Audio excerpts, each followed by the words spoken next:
महादेव के भरे दरबार में श्रद्धालुओं का भीड़ लगा है। उसी समय एक भक्त अपने भोले बाबा से आराधना करता है और बोलता है,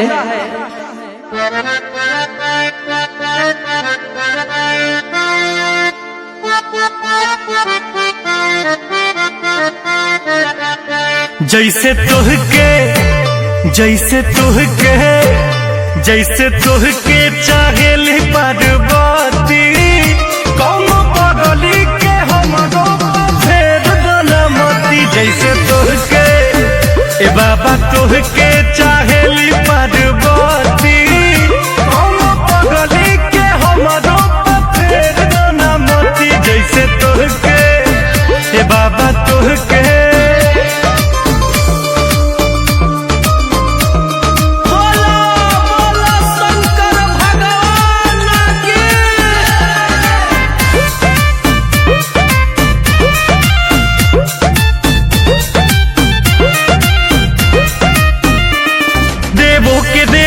देव देव महादेव देव जी भजन करी, फिर दीन जार हमरो ऊपर बड़ी देर से सुमिरन करी। परिला राउर पानिया ए भोले बाबा, लोभर मिली कोरिया ए भोले बाबा। पूजा करी कि पूजा करी दिखाई अगरबत्ती, दोनों हाथ उठेगा और बोला है, कौनो पगली के हमारो फेर बनमती। जैसे तुहके ए बाबा तुहके चाहेली पार्वती, कौनो पगली के हमारो फेर बनमती। जैसे तुहके ए बाबा तुहके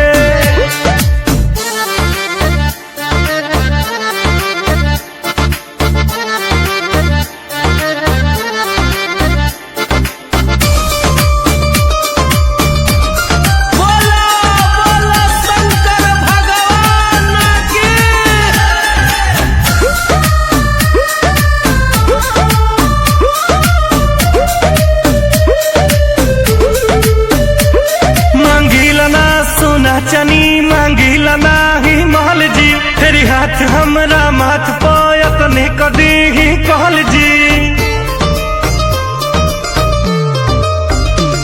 की ताना सभे मारे ना रगीला कलेस में, कमी कौन बाटे जी सूरज रितेश में।